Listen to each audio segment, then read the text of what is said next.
오늘 우리에게 주어진 말씀은 로마서인데요. 이 로마서 본문은 매일 성경 저희 교회에서 함께 드리는 큐티의 본문이기도 합니다. 내일부터 로마서로 들어가는데 지난 한 달 혹은 그 전까지 한번 두어 달 동안 저희는 민수기를 말씀을 통해 들었습니다. 구약의 역사에 하나님은 우리를 신실하게 언제나 돌보시고 아껴주시고 사랑하시는 선하신 아버지 하나님이십니다. 그 신실하심이 민수기의 곳곳에 드러났어요. 이스라엘 백성이 죄악에도 불구하고 그들의 우매함에도 불구하고 땅을 분배케 하시고 또한 여러 어려움 속에서도 솟아날 길을 주시는 그 은혜를 함께 살펴보았습니다. 이제 내일부터의 로마서를 들어가기 전에 로마서에 대한 개관을 살펴보고자 합니다. 로마서는 성경 66권 중에서 어느 성경이든 다 소중하고 중요하지만 복음의 정수, 하나님의 말씀이 무엇인가, 어떠한 것인가, 그 의미가 주어지는 굉장히 중요한 책이다라고 평가를 받고 있습니다. 우리 PPT를 통해서 한번 같이 살펴보겠습니다. 먼저 로마서가 왜 중요한가? 로마서의 영향을 받은 중요한 인물이 있습니다. 무수히 많은 사람들이 있지만 그 중에 마틴 루터라는 종교개혁을 일으킨 여러 장본인 중에 하나였어요. 종교개혁이라는 것을 여러분들 아시는 분도 계시지만 우리 기독교가 생겨난 중요한 계기입니다. 1517년에 종교개혁이라는데 그 당시에 천주교의 어려움이 있었어요.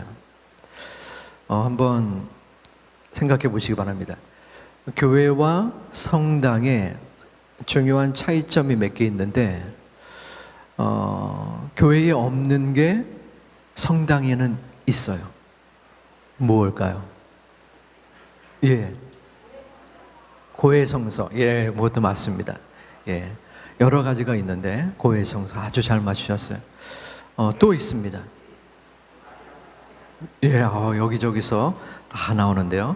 마리아의 존재 혹은 숭배, 조금 제가 원하는 그런 그 부류가 있는데 천국과 지옥 말고 뭐가 있죠? 연옥. 아이고, 우리 저희 교회 우리 성도님들은 너무 똑똑하네요. 연옥이 있죠.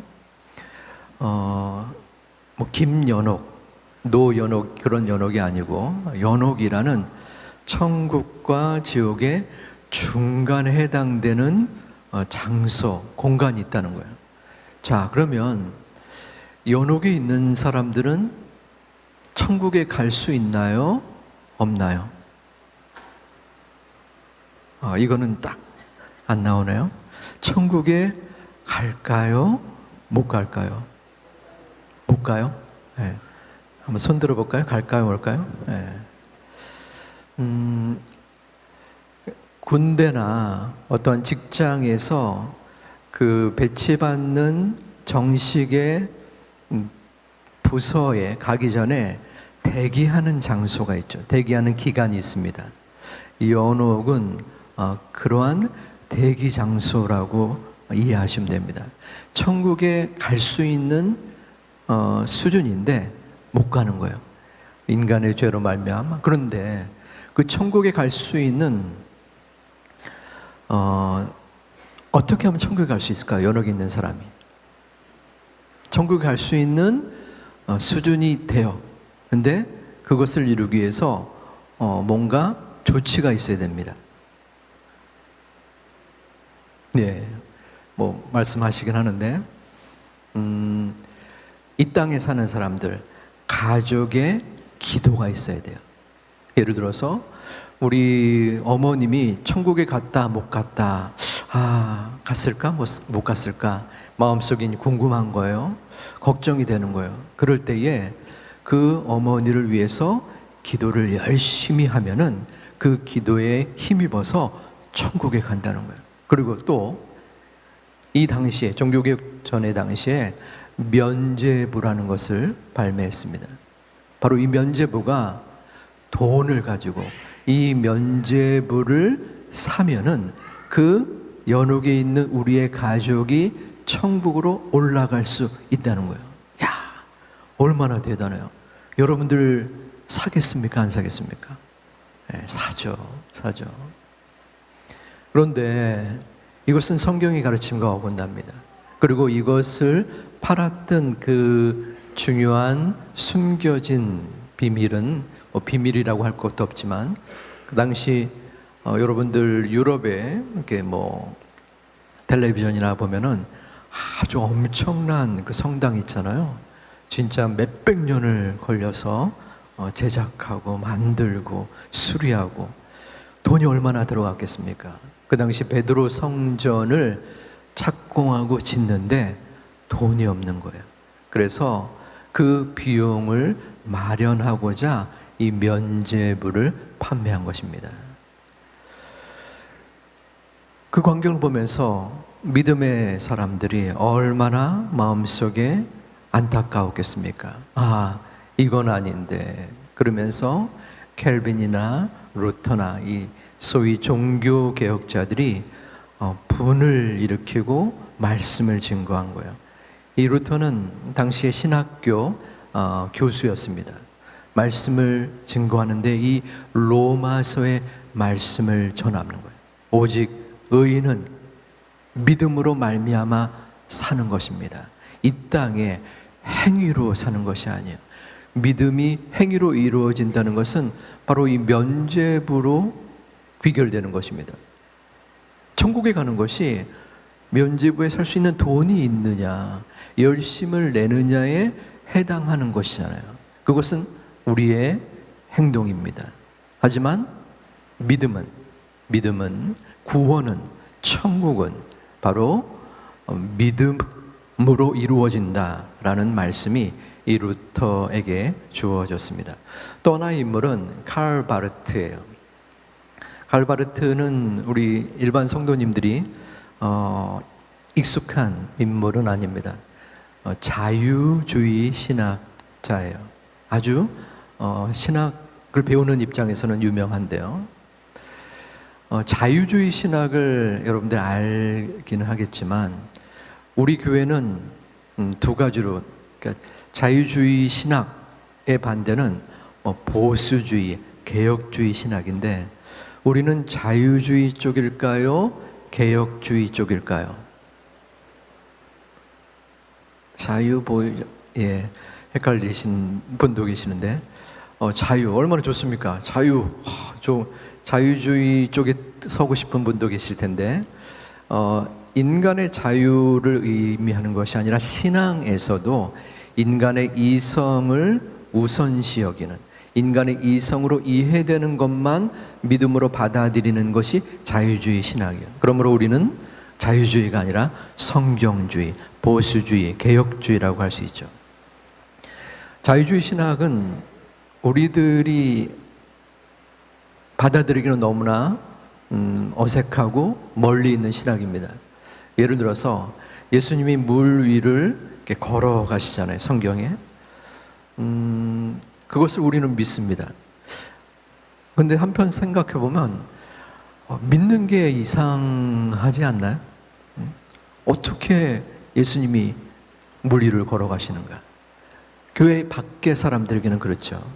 그래서 이 자유신학에서는 예수님 물 위를 걸어가시는 것이 아니라 여러분들이 논둑에 가면은 논에 물이 착 잠기고 그리고 논두기를 걸어가는 모습을 멀리서 보면은 마치 그 사람이 물 위를 걸어가는 것처럼, 강가 끝을 걸어가면 강 위를 걸어가는 것처럼 보이잖아요. 그런 것처럼 예수님이 실제로는 저 물리를 걸어가는 것이 아니었는데 그렇게 보입니다. 보이는 것이에요. 라고 설명하는 것이 자유주의 신학이에요. 자유주의 신학에서는 십자가 죽음을 믿지 않습니다. 믿긴 믿어요. 그런데 실제 일어난 사건으로 여기지 않는다는 거예요. 부활도 마찬가지입니다. 우리나라 단군 신화 있잖아요. 그런 이솝 우화처럼 십자가나 부활, 이것도 실제로 일어난 사건으로 여기지 않는 것이 이 자유주의 신학입니다.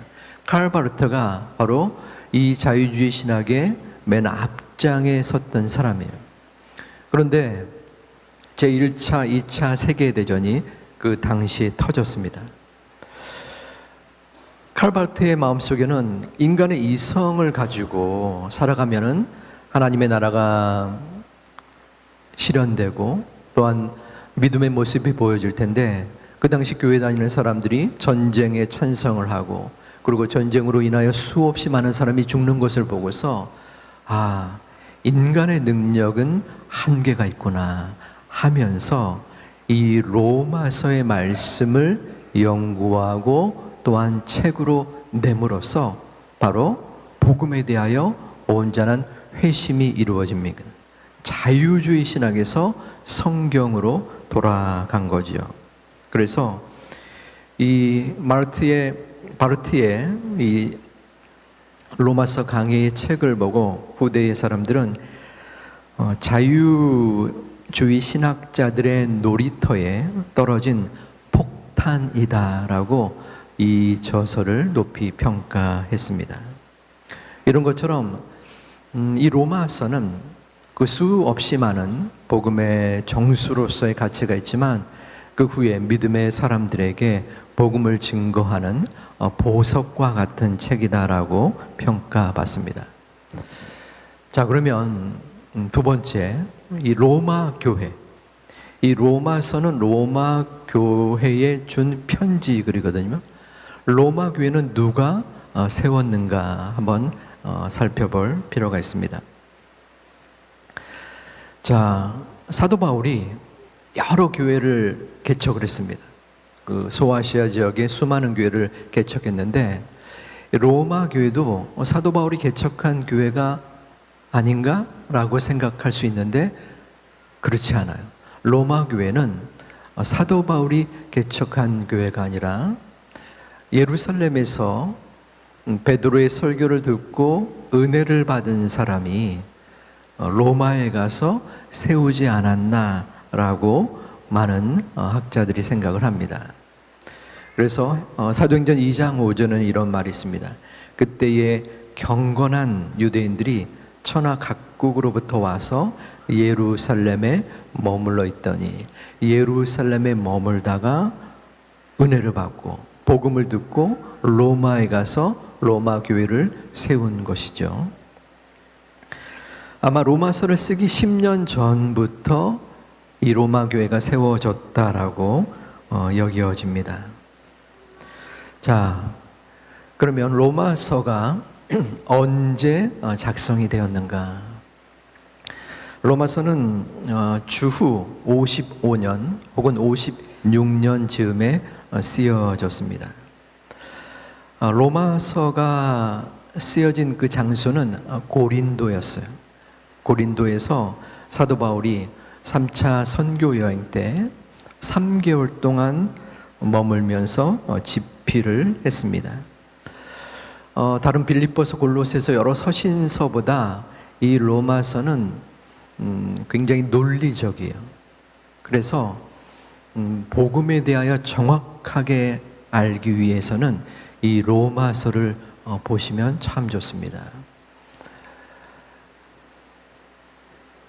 사도 바울이 선교 여행의 최종 목표점은 서머나였습니다. 서머나는 지금의 스페인을 말합니다. 에베소에서 빌립보 그리고 고린도를 거쳐서 서머나로 가려고 했는데 로마에 가는 것을 하나님이 몇 번이나 막으셨어요. 그래서 로마서 15장 22절 23절 우리 함께 한번 봉독하겠습니다.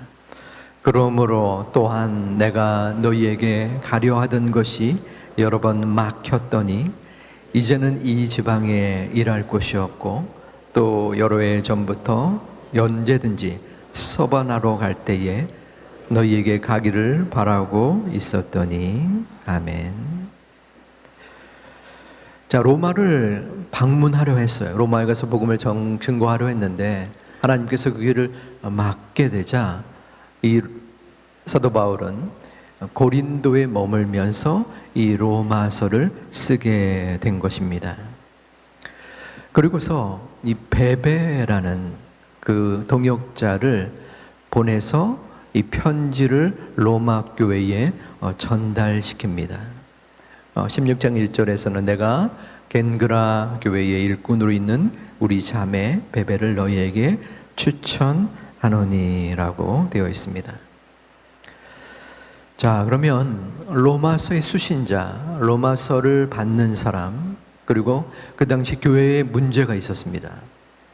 자, 로마서의 수신자는 한 명이 아닙니다. 디모데 전서, 디모데 후서, 그 편지의 수신자는 한 명, 디모데였습니다. 그런데 로마서에서는 27명, 27명이나 되는 많은 사람이 수신자로 나와 있습니다. 16장에 쭉 명단이 나타나 있습니다. 이렇게 숫자가 많다는 것은 뭔가 평범하지는 않다는 거예요. 뭔가 문제가 있다는 그런 의미가 담겨져 있습니다.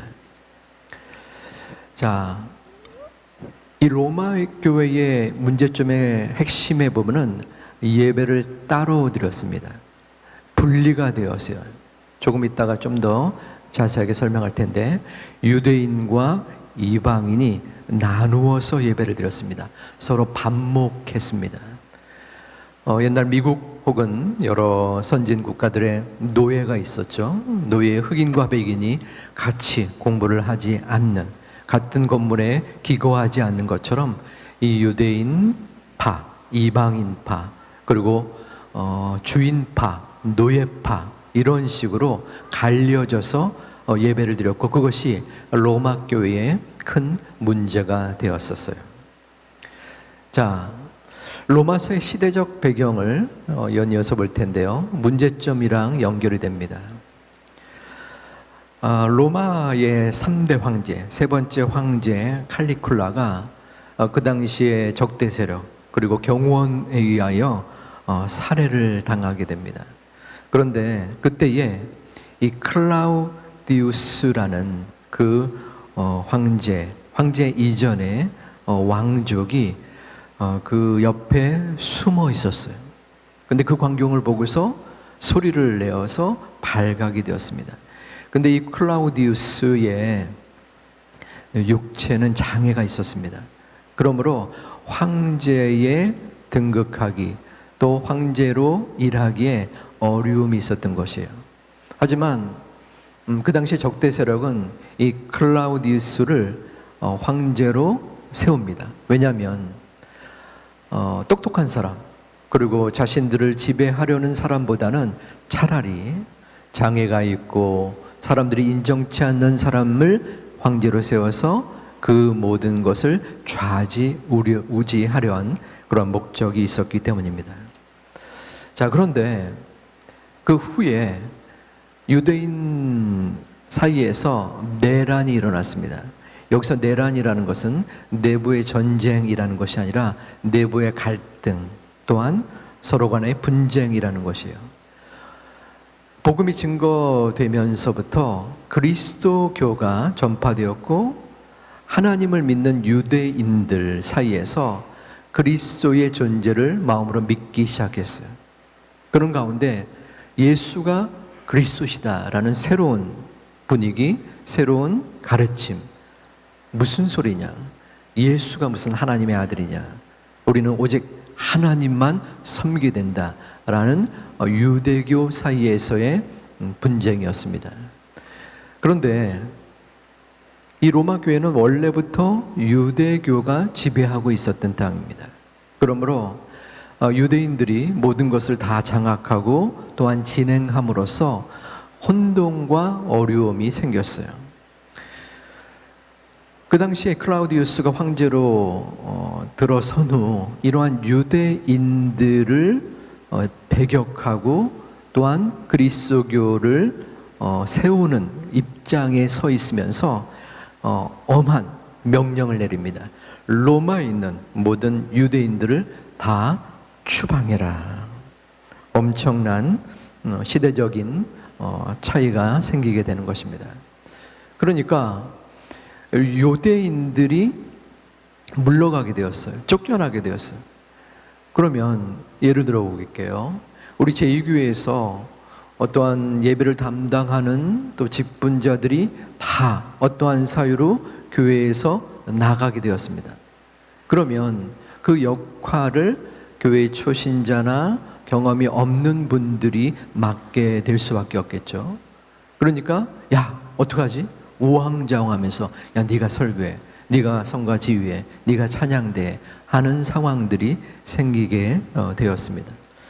하지만 조금씩 시간이 지나면서 1년, 2년, 3년, 4년이 지나면서 점차적으로 익숙해지고 부흥의 시점을 이루게 되었습니다. 그런데 그 유대인들이 다시 귀환을 하게 된 겁니다. 조금 전에 말했던 클라우디우스 황제가 그 추방령을 내린 후 5년이 지난 후에 죽게 되옵니다.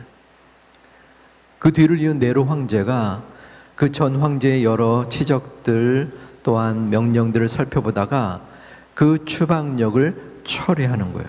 다시 유대인들이 로마로 돌아오게 됩니다. 처음에는 반가웠어요. 야, 5년 만에 돌아온 유대인들, 같이 동료요 친구들일 거 아닙니까? 어서 와요. 예? 그동안 고생했지요.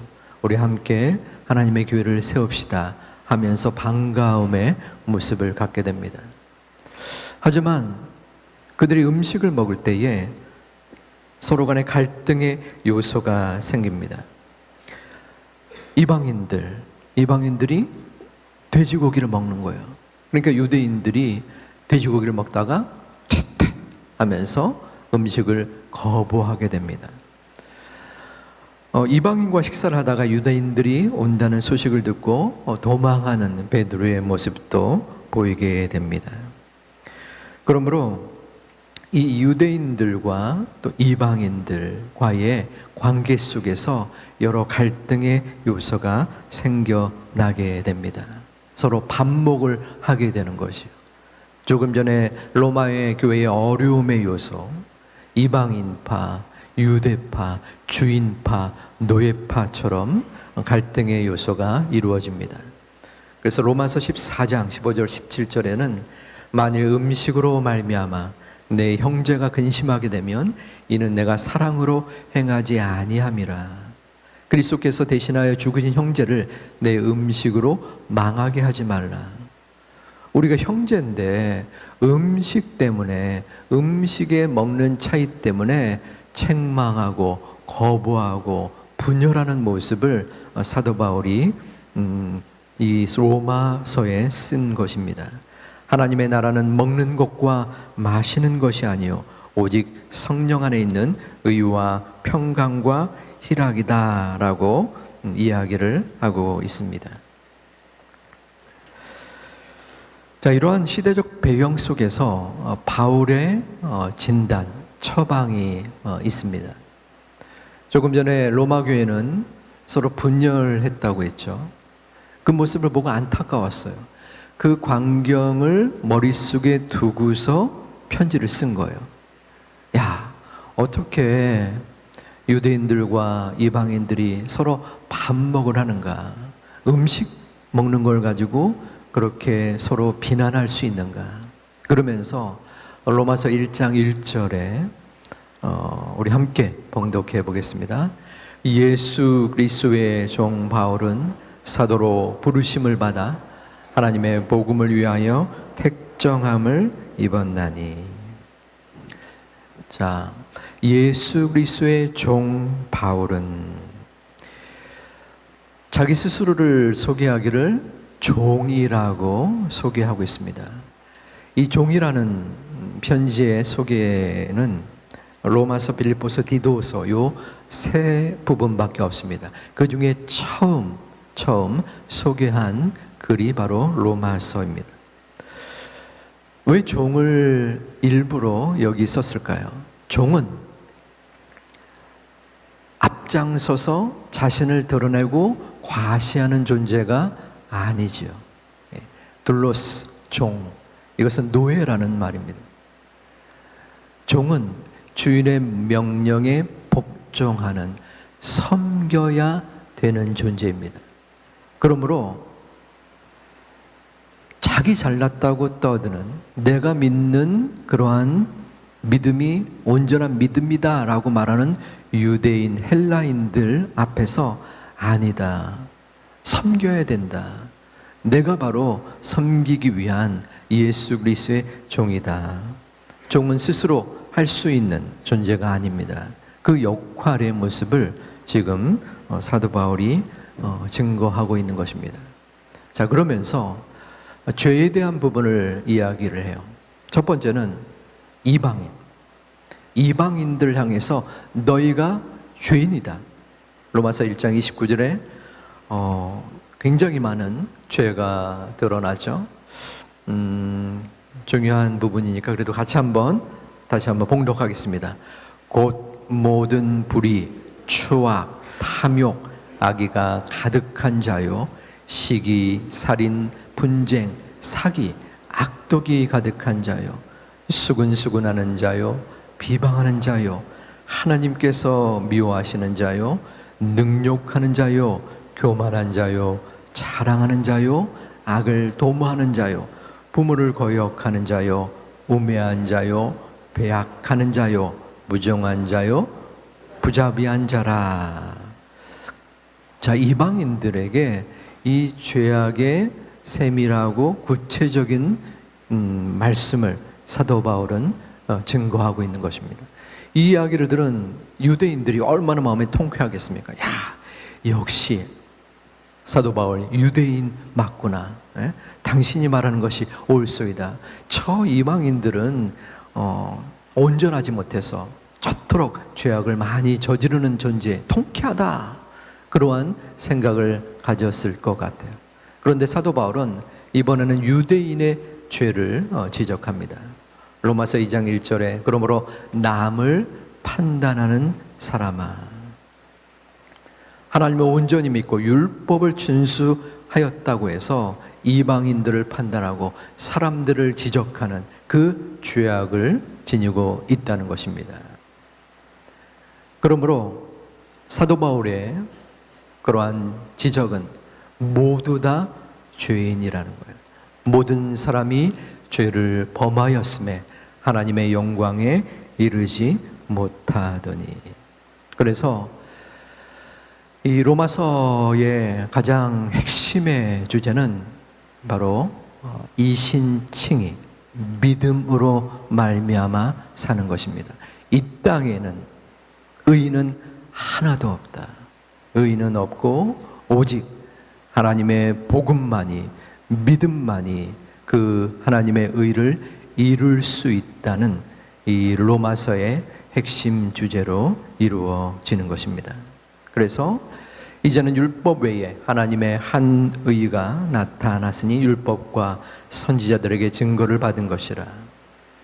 이 율법은 구약의 백성들, 선지자들에게 나타나는 것이요, 십계명을 온전히 지켜야만 내가 구원을 얻을 수 있고, 그것을 지키지 못할 때는 내가 구원을 받지 못한다. 생명처럼 여겼던 그 율법, 규칙, 준수를 지금 사도 바울은 복음을 일컬어서 정죄하고 또한 나타내는 것입니다. 오직 믿음이 바로 이 로마서의 핵심입니다. 우리가 한번 본문에서 적용하고 살펴볼 것은 본문 1절 말씀, 조금 전에 나타내었는데 1절 말씀 함께 다시 한번 봉독하겠습니다. 예수 그리스도의 종 바울은 사도로 부르심을 받아 하나님의 복음을 위하여 택정함을 입었으니. 아멘. 자, 예수 그리스도의 종, 헬라인과 유대인들의 그러한 분쟁, 갈등을 연합시키기 위하여 종의 표현을 했지만 그 궁극적인 목표는 바로 내가 예수 그리스도의 종의 신분이다 라는 것을 고백하는 것입니다. 사도 바울이 어떠한 인물입니까? 요즘 표현으로 하면 소위 굉장히 잘 나가는 인물이었죠. 그 당시 최대 강대국이었던 로마, 요즘으로 따지면 미국, 그리고 가브리엘 문화의 사람. 미국에도 여러 가지 가문이 있다고 하는데 케네디 대통령을 배출한 케네디 가문, 그러한 정도의 수준, 그리고 학교도 하버드를 나와서 모든 사람들에게 칭송받는 그러한 존재였습니다. 물론 예수님이 그를 만나서 변화되었지만 한번 생각을 해보세요. 그 정도 되는 사람이 자신을 종이라 이야기하고 실제로 종처럼 행동했습니다. 복음을 증거하기 위하여 수많은 사람들에게 핍박을 당하고 감옥에 갇히기도 하고 곤장을 맞기도 하고 천막을 깁는 일을 스스로 행했습니다. 노예의 모습이에요. 제가 어렸을 때 재밌게 봤었던 그 텔레비전 프로가 있었습니다. 쿤타킨테라는 이 노예의 모습이었어요. 흑인 노예가 아프리카에서 끌려와서 또 미국이든 어디든 일을 하는 것이었어요. 그 비참함의 그런 광경이 지금도 남아 있습니다. 저희 어머니께서 제가 미국으로 가서 지금은 핸드폰으로 자유롭게 통화하지만 그 당시는 이제 전화로 가끔 전화를 했는데 첫 번째 하시던 말씀이 그거였어요. 야, 깜둥이 조심해라. 굉장히 비하적인 표현이었는데 그 세대의 부모님들은 흑인의 이미지가 그처럼 좀 무섭기도 한 존재였던 것입니다. 저도 막연한 두려움이 있었어요. 하지만 막상 접하다 보니까 도리어 물론 제가 접하는 분들이 크리스찬이기 때문이기도 하지만 도리어 정감이 있는 부분을 느꼈었던 기억이 납니다. 자, 노예였어요. 노예. 사도 바울은 그 노예로서의 신분을 부끄러워하지 아니한 것입니다. 나는 노예인데 그 노예를 어떻게 부끄러워하지 아니할 수 있었는가? 그것은 바로 그 주인의 존재인 것입니다. 주인이 어떠한 사람인가? 본문 1장 16절, 17절에서 그 주인의 존재가 나타납니다. 우리 함께 봉독하겠습니다. 내가 복음을 부끄러워하지 아니하노니 이 복음은 모든 믿는 자에게 구원을 주시는 하나님의 능력이 됨이라. 먼저는 유대인에게요 그리고 헬라인에게로다. 복음에는 하나님의 의가 나타나서 믿음으로 믿음에 이르게 하나니 기록된 바 오직 의인은 믿음으로 말미암아 살리라 함과 같으니라. 아멘. 내가 복음을 부끄러워하지 아니하노니. 사도 바울은 복음에 대한 부끄러움이 없었습니다. 내가 전하는 이 복음, 내가 모든 것을 배설물로 여기고 주님 앞에 나온 이 복음은 내 몸과 마음과 모든 것을 바쳐서 헌신과 희생을 다해도 부끄럽지 아니하는 그러한 복음의 말씀이다라고 증거한 것입니다. 그래서 오직 의인은 믿음으로 말미암아 살리라. 믿음 때문에 사는 것입니다. 저와 여러분은 어떠합니까? 과연 이 복음이, 이 믿음이 얼마나 큰 가치가 현재 이 순간 있습니까? 제가 처음 미국에 거주했던 것은 버지니아 주였습니다. 워싱턴에서 한 4시간 정도 차로 4시간 거리에 있었던 소도시였어요. 린치버그라는 도시였는데 한국 학생 그룹이 있었지만 몇 가정 안 됐습니다. 10가정 정도. 한국 마켓, 한국 식료품 가게가 없었죠. 당연히. 적어도 몇만 명 정도 되는 대도시여야만 한국 마트가 있게 되는 건데요. 콩나물, 김, 라면 같은 걸 먹기 위해서는 그 워싱턴에 가는 어떠한 가정에게 부탁을 해서 한무대기 와서 그 중에 일부를 얻게 되는 그러한 상황이었습니다. 가끔씩 두세 달에 한 번씩 갈 때 콩나물, 두부 이런 것을 갖게 되었어요. 콩나물국을 앞에 놓고 얼마나 감사했는지 모릅니다. 야, 콩나물국이구나.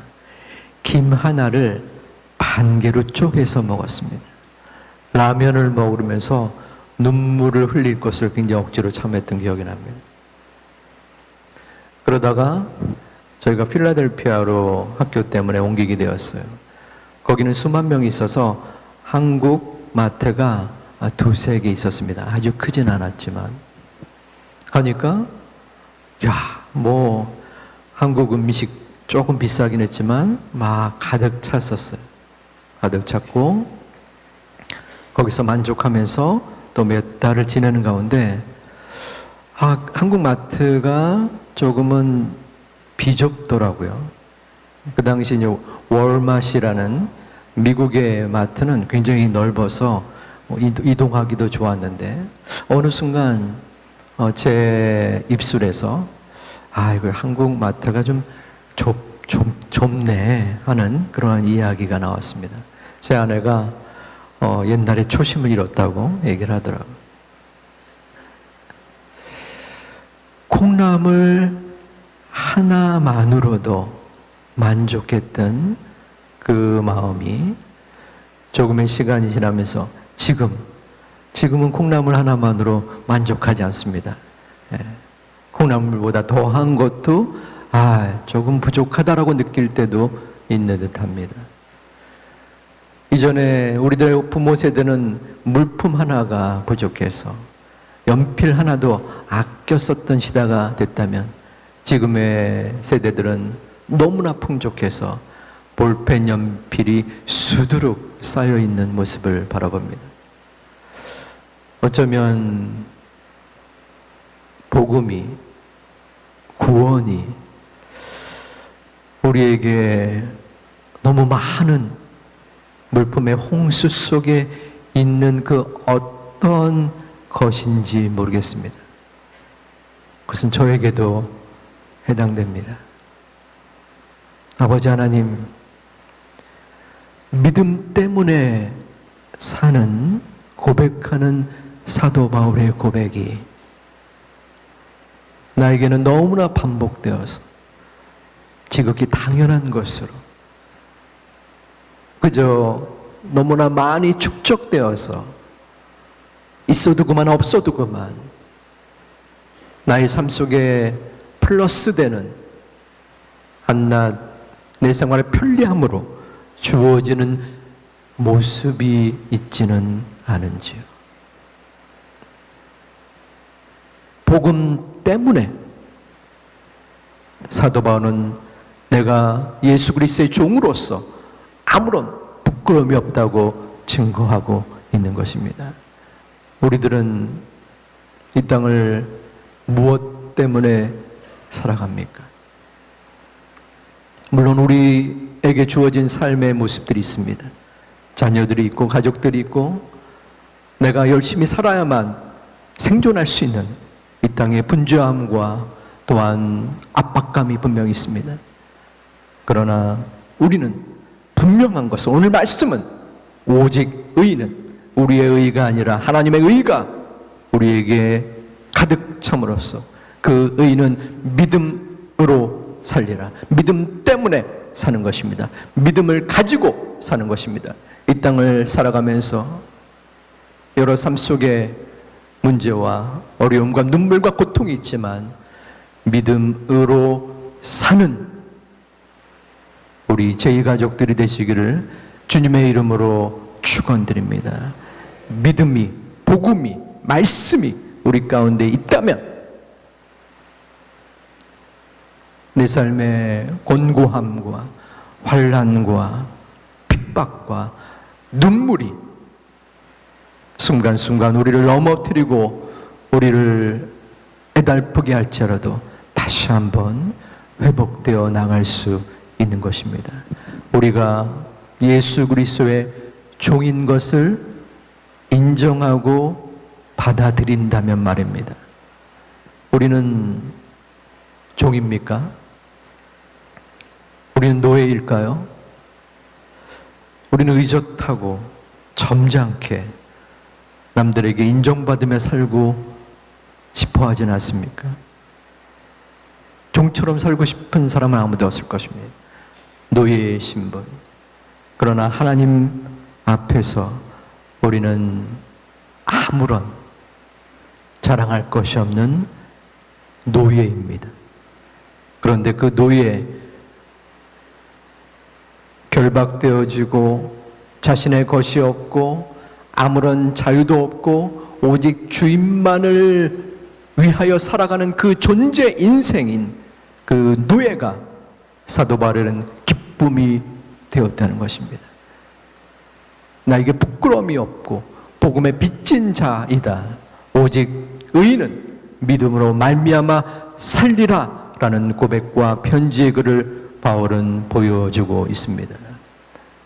우리의 삶 속에서 복음이 우리 마음에 움직인다면, 우리를 장악한다면, 우리를 이끈다면 우리는 다시 한번 복음으로 말미암아 사는 것입니다. 믿음으로 말미암아 사는 것입니다. 그 주님의 음성이, 그 주님의 함께함이 우리의 삶을 주장하고 우리의 마음을 이끌어 주시고 우리를 보살펴 주실 것입니다. 믿음으로 살아가는 우리 모두가 되시기를 주님의 이름으로 축원드립니다.